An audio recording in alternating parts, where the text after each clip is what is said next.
Hello दोस्तों, स्वागत है आप लोगों का। आज हम लोग बात करने वाले हैं सांख्यिकी स्टैटिक्स के बारे में।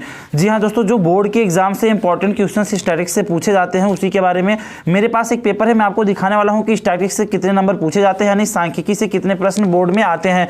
जो भी क्वेश्चन मैं आपको बताऊँगा बहुत ही इंपॉर्टेंट होंगे और आपके बोर्ड एग्जाम्स में 100% आने के चांसेस बच्चों बने रहेंगे इसके। देखिए यहाँ पे पहले ही आप लोग देख पा रहे हैं कि 2 नंबर का क्वेश्चन है, निम्नलिखित बारंबारता बंटन का बहुलक ज्ञात कीजिए, जो कि सांख्यिकी से पूछा गया प्रश्न है। ठीक है, यहाँ पे देखिए निम्नलिखित बारंबारता सारणी का माध्यक ज्ञात कीजिए। ये 4 नंबर का प्रश्न है बच्चों। ये जैसा कि आपके सामने ये वाला क्वेश्चन है, ये भी सांख्यिकी पाठ से ही लिया गया है। ठीक है, तो आप लोगों को इसलिए हम दिखा रहे हैं क्योंकि आप लोग ये चीजें याद रखिए कि सांख्यिकी पाठ से जो क्वेश्चंस आते हैं 10 से 12 नंबर के क्वेश्चंस आते हैं। यहाँ पे भी आप देख सकते हैं 4 नंबर का सांख्यिकी से एक क्वेश्चन पूछा गया है। निम्नलिखित आंकड़ों का माध्यक इतना है, यदि बारंबारताओं का योगफल इतना है तो x और y का मान ज्ञात कीजिए। यानी ये क्वेश्चन भी आपके बोर्ड एग्जाम में पूछा गया है। इस टाइप्स के क्वेश्चन बच्चों बोर्ड में पूछे जाते हैं। तो अगर आप लोगों को भी तैयारी करनी है तो आप वीडियो अंत तक देखिए। इस टाइप्स के क्वेश्चंस मैं करवाने की कोशिश करूंगा आपको। ठीक है, अगर चैनल पे आप अभी तक नए हैं तो चैनल को सब्सक्राइब करके बेल आइकन जरूर प्रेस कर दीजिए। ठीक है, और वीडियो को शेयर कर दीजिए सभी बच्चों के पास। आइए स्टार्ट करते हैं अपना आज का पहला क्वेश्चन। देखिए दोस्तों, यह है क्वेश्चन नंबर 1। निम्नलिखित बारंबारता बंटन से समांतर माध्य ज्ञात कीजिए, जो कि यहाँ पे बारंबारता बंटन आपको दिया गया है। देखिए बच्चों, मैं आपको बता दूं ये क्वेश्चन कई वर्षों पूछा गया है। 2018 में भी पूछा गया था और 20 में भी पूछा गया था, इसके बाद 21 में भी पूछा गया था। तो हो सकता है चांस है कि इस बार भी एग्जाम में ये क्वेश्चन पूछा जाए। तो देखिए बच्चों, सबसे पहली चीज तो मैं आपको समझा दूं कि जो इसमें हमें समांतर माध्य ज्ञात करना है, ऊंचाई दिया गया है, आदमियों की संख्या दी गई है। अब हमें समांतर माध्य के लिए पहले एक सारणी बनानी होगी। जैसे कि बच्चों इस टाइप से एक हमें सारणी बनानी होगी। ठीक है, जो कि जिसमें पहले हम क्या लिखेंगे, पहले f यानी ऊंचाई को पहले लिखेंगे इसमें, ऊंचाई। ठीक है, ऊंचाई को हम मान लेते हैं x। ठीक है, ऊंचाई को x मान करके लिख लेते हैं। और इसके बाद जो अगला है वो आदमियों की संख्या, जिसको बारंबारता बोली जाएगी। ठीक है, आदमियों की संख्या। इस टाइप से आपको सारणी बच्चों बना लेना है। आप ध्यान से सीखिएगा, आपको 4 नंबर यह क्वेश्चन देके जाएगा। ठीक है, और इसको हमें क्या मान लेना है, x और f मान लेना है बच्चों। इसके बाद मैं आपको पहले बता दूं समांतर माध्य के फार्मूले होते हैं। वैसे उम्मीद है आप लोगों को याद होगा, अगर नहीं याद है तो मैं अभी आपको तुरंत इसके बारे में जानकारी देता हूं और उसका क्या फार्मूला होता है आपको हम बताते हैं। ठीक है, इस प्रकार से आपको बनाने के बाद क्या करना है बच्चों, जो भी यहाँ पे देखिए आंकड़े दिए गए हैं, जैसे ऊंचाई में आप देख रहे होंगे कितना है, 150 सेंटीमीटर में है, तो ये कितना है, 150 है। और आदमियों की संख्या कितनी है, 10, यानी कि इसका बारंबारता 10 हो जाएगा और x का वैल्यू कितना हो जाएगा, 150 यानी कि 150। अब इसके बाद क्या करेंगे, उसे उधर देखिए 160 है, तो और बारंबारता उसकी कितनी बार है, 14 बार। ठीक है, और इसके बाद क्या करेंगे हम लोग, जैसे ये 158 यानी 158 है और बारंबारता कितना है इसका, 8 है। ठीक है, और इसके बाद जो है ऊंचाई 155 है, तो बारंबारता कितना है, 15 बार है। ठीक है, यानी कि आदमियों की संख्या कितनी है, वो 15 है। अब इसके बाद देखिए 164 है, तो आदमियों की संख्या कितनी है, 7 है। ठीक, और अगर जब 168 ऊंचाई है तो उसमें आदमियों की संख्या कितनी है, 16। आप इसको इस प्रकार से बना लिए। अब ये वाली लाइन हमको थोड़ा सा आगे एक्सटेंड करना होगा, क्योंकि हमारा जो फार्मूला होता है वो उसमें हमें इसकी जरूरत पड़े। देखिए अब ये f का मान है, ये x का मान है, ये f का मान है। तो जब हम अगला निकालेंगे उसमें हम निकालते हैं बच्चों fx की वैल्यू। किसका निकालते हैं, fx की वैल्यू। ये सबको याद रखनी है, ये fx की वैल्यू हमें जरूर निकालना है। और क्योंकि फार्मूला हमारा होता है सिग्मा fx अपान सिग्मा f। ठीक है, तो अब जब इन दोनों का हम गुणा कराएंगे तो इसका इसमें गुणा करेंगे तो कितना आ जाएगा, 1500। ठीक है, अब इसके बाद में इसका आप लोग गुणा करिएगा। मैं थोड़ा जल्दी करके बताता हूं, क्योंकि आप लोग गुणा कर लीजिएगा, नहीं तो टाइम ज़्यादा चला जाएगा, है ना। तो ये सब हम कुछ कर नहीं रहे हैं, केवल इसका इसमें गुणा किए इतना आ गया, और इसका इसमें गुणा किए इतना आ गया, इसका इसमें गुणा किए इतना आ गया बच्चों। अब 150 यानी 155 में 15 का गुणा करेंगे। ठीक है, 155 में 15 का गुणा करेंगे तो कितना आएगा, 2325 आ जाएगा। आप लोग गुणा करके देखिएगा। ठीक है, और इसका जब इसमें करेंगे तो 1148 आ जाएगा और इसमें 2688 आ जाएगा। आप लोग गुणा करिएगा, मैं गुणा कर करके बताऊं तो समय ज़्यादा चला जाएगा, इसलिए आप लोग केवल कुछ नहीं किया गया है, इन सभी का गुणा इसमें करके यहाँ पे लिखा गया है। अब मैं पहले आपको एक चीज़ बता देता हूं कि इसका जो फार्मूला होता है समांतर माध्य बराबर, अगर हमें मान लीजिए, ठीक है, समांतर माध्य बराबर, हमें इसमें समांतर माध्य ही निकालना है। आप लोग वीडियो ध्यान से देखिए, चीज़ें समझ आ जाएंगी। अगर हमें सारणी के रूप में आंकड़े दिए गए हैं तो समांतर माध्य बराबर फार्मूला होता है सिग्मा एफ एक्स अपान सिग्मा एफ। यानी ये सिग्मा का मतलब क्या होता है, इसका मतलब होता है बच्चों योगफल। यहाँ पे आप लोग देख रहे होंगे, तो यहाँ से हमें निकालना है सिग्मा एफ एक्स यानी कि इन सब का योगफल, और फिर यहाँ पे निकालना है सिग्मा एफ यानी इसका सब का योगफल। तो जब इसको सब हम लोग सब जोड़ेंगे ये सभी आंकड़ों को, तो यहाँ पे हमें 70 मिलेगा। आप लोग ध्यान से जोड़ लीजिएगा, उसमें कोई गलती नहीं है। और जब इन सभी आंकड़ों को जोड़ा जाएगा तो 11,165 होगा।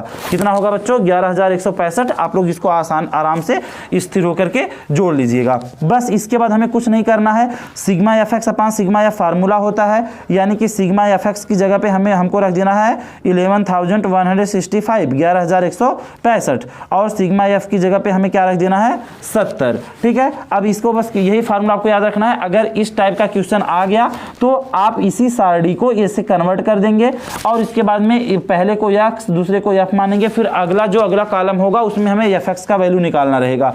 एफ एक्स का मतलब होता है एफ और एक्स का गुणनफल। तो इसका इसमें सबका आपस में जब हम गुणा कर देंगे तो इतने आंकड़े हमें मिल जाएंगे। समांतर माध्य का फार्मूला होता है सिग्मा एफ एक्स अपान सिग्मा एफ।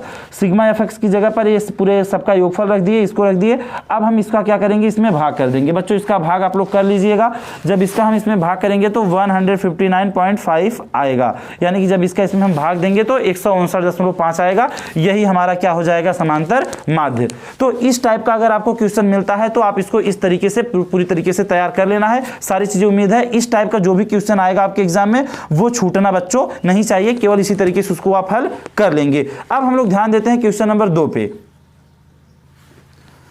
ठीक है, तो बच्चों अब हम लोग देखते हैं क्वेश्चन नंबर 2 क्या है। ठीक है, क्वेश्चन नंबर 2 देखिए, क्वेश्चन नंबर 2 क्या है, दिए गए आंकड़ों का समांतर माध्य ज्ञात कीजिए। क्या करना है हमें, दिए गए आंकड़ों का समांतर माध्य ज्ञात कीजिए। और यहाँ पे देखिए कि जैसा कि आंकड़े आपको दिए गए हैं। ठीक, अब आंकड़े क्या हैं, वर्ग अंतराल है, बारंबारता है। ठीक है, यहाँ पे वर्ग अंतराल जो पिछला क्वेश्चन हम लोग देखे थे ये वाला, इसमें देखिए क्या था कि इसमें जो संख्याएं थी वो वर्ग अंतराल नहीं था, वो केवल एक नॉर्मल नंबर था। ठीक है, तो इसलिए आसानी से उसको हम कर लिए थे। लेकिन ये जो है ये वर्ग अंतराल है। क्या है, इसको हमें वर्ग अंतराल है तो थोड़ा सा हमें देखना होगा इसको।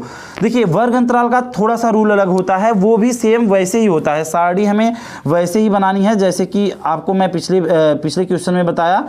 ठीक है, पहले में क्या हो जाएगा, दिनों की संख्या। ठीक है बच्चों, दिनों की संख्या। ठीक है बच्चों, ये मैं थोड़ा सारणी जल्दी बना दिया। ठीक है, तो ये पहले में हो जाएगा वर्ग अंतराल, दूसरे में बारंबारता जैसे पिछली बार हम लोग किए थे। तो अब देखिए 0 से 6 11 बार बारंबारता है ना, और 6 से 10 वो कितनी बार है, यहाँ पे देखिए 10 बार है। ठीक है, आप लोग ध्यान से थोड़ा समझेंगे तो इसको समझ जाएंगे। फिर 14 से 20 कितना है बच्चों, 14 से 20 4 बारंबारता है। ठीक है ना, और 20 से 28 कितना है बच्चों, ये भी 4 बार है बारंबारता, ये भी 4 बार है। और यहाँ पे देखिए 28 से 38 वो कितनी बार है, 3 बार है ना। थोड़ा सा इसको बढ़ा देते हैं। अब 38 से देखिए क्या दिया है, 38 से 40 वो कितनी बार है, 1 बार है। तो पहले मैं आपको बता दूं समांतर माध्य जब हमें निकालना होगा तो फार्मूला मैं आपको बताया सिग्मा एफ एक्स अपान सिग्मा एफ चाहिए। यहाँ पे हमें केवल एफ पता है, यानी हम सिग्मा एफ निकाल सकते हैं, लेकिन एफ एक्स के लिए फिर से हमें यक्स की जरूरत पड़ेगी। तो जो वर्ग अंतराल होता है उसमें जो यक्स का मान निकलता है वो थोड़ा सा अलग तरीके से निकलता है। वो कैसे निकलता है सुनिए। सबसे पहले तो हम यहाँ से देखते हैं। अब 0 से ये वर्ग अंतराल में आएंगे। वर्ग अंतराल में 0 से 6 के बीच का 0 से 6 इसका आधा करेंगे। 6 का आधा कितना होता है 3, उसको पहले में जोड़ देंगे, जो आएगा वही यहाँ पे इसका यक्स का मान होगा। अभी अब आगे समझ जाएंगे। जैसे 6 और 14 इन दोनों के बीच संख्याएं कितनी हैं, 6 और 14 के बीच 8। ध्यान से समझिएगा, दोनों के बीच संख्याएं कितना है, सॉरी देखिए यहाँ पे थोड़ा सा गलत है, एक छोड़ दिए हम लोग, यहाँ पे बना देते हैं। ठीक है, 6 से 10 है, फिर 10 से 14 है ना, और इसमें कितने हैं 7 हैं। आप लोग समझ लीजिएगा। तो अब 6 से 10 के बीच 4 का अंतर है। 4 का आधा कितना होगा 2, और वो 2 6 में जोड़ देंगे तो कितना हो जाएगा 8। ये निकल आया इसका यक्स का मान, ठीक है। अब 10 से 14 के बीच 4 का गैप है, 2 इसका आधा होगा और 10 में 2 जोड़ देंगे कितना आएगा 12, समझ रहे होंगे आप लोग। और 14 से 20 के बीच 6 का अंतर है, उसका आधा होगा 3, 14 में 3 जोड़ेंगे तो कितना आएगा 17। और 20 से 28 के बीच 8 का अंतर है, उसका आधा 4 होगा, 20 में 4 जोड़ेंगे तो कितना आएगा बच्चों 24। 28 से 38 के बीच 10 का अंतर है, आधा करेंगे 5, 28 में 5 जोड़ेंगे कितना आ जाएगा 33, ये एक्स का मान निकल रहा है। 38 और 40 के बीच 2 का गैप है, यानी कि इसका हाफ 1 होगा 1, और 38 में 1 जोड़ेंगे तो कितना आएगा 39। ये तो निकल के आया हमारा क्या एक्स का मान। अब हम बच्चों इसको क्या करेंगे, एक्सटेंड कर देंगे लाइन को, क्योंकि हमें नेक्स्ट जो प्रोसेस है वो हमें निकालना है एफ इंटू यक्स, यानी हमें एफ एक्स निकालेंगे तभी जाके हमारा क्या निकल पाएगा समांतर माध्य। एफ एक्स में मैं आपको बताया एफ और एक्स का क्या हो जाता है गुणा, 11 तियां 33, ठीक है, 10 अठे 80, 12 सते 84, ठीक है, और 17 चौका 68, इसके बाद 24 चौका 96, 33 तियां ले जाएंगे बच्चों 99, और 39 एकन्नम 39। ये गुणा करके हम किसका मान निकाल दिए हैं एफ एक्स का।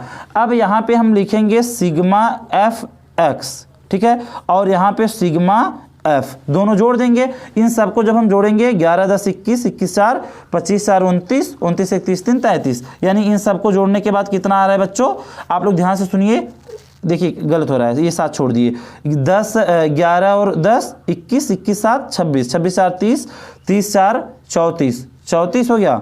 देखिए 11 10 21, 21 6 7 28, 28 4 32 4 36, 1 37 3 40, यानी ये कितना आ गया सिग्मा एफ 40।